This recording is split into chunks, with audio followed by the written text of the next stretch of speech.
মানহানিকর মন্তব্যের অভিযোগ এনে জনসমক্ষে ক্ষমা চাওয়া এবং 10 কোটি টাকা ক্ষতিপূরণ চেয়ে অভিনেত্রী মিষ্টি জান্নাতকে আইনি নোটিশ দিয়েছে অভিনেত্রী তমা মির্জা।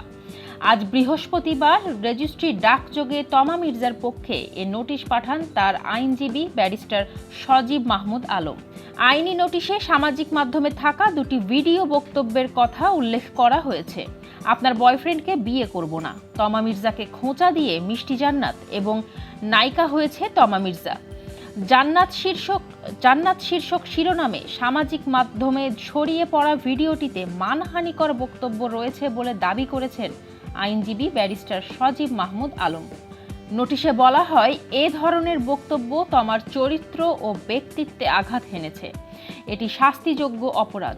উদ্দেশ্যপ্রণোদিতভাবে ডিজিটাল মিডিয়ায় এসব মানহানিকর বক্তব্য হয়রানির উদ্দেশ্যে করা হয়েছে। এতে 10 কোটি টাকার মানহানি হয়েছে।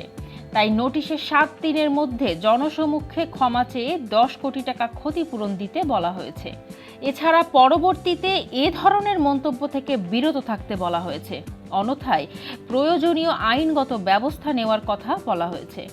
এদিকে এই নোটিশের জবাবে তাৎক্ষণিক প্রতিক্রিয়ায় মিষ্টি জান্নাত বলেছেন, তমার পাঠানো নোটিশ আমি এখনো হাতে পাইনি, তবে বিভিন্ন গণমাধ্যমে খবরটা দেখেছি।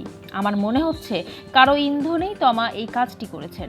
তমার আইনি নোটিশের প্রেক্ষিতে মিষ্টি নিজেও বসে থাকবেন না বলে জানিয়েছেন। এই অভিনেত্রী বলেন, আমি পরিষ্কার বলতে চাই, আমি কারো নাম উল্লেখ করিনি।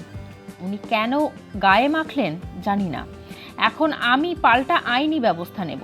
এরকম মিথ্যা নোটিশ দিয়ে হয়রানি করার মানে কি? এখন আমাকেও আইনের দ্বারস্থ হতে হবে।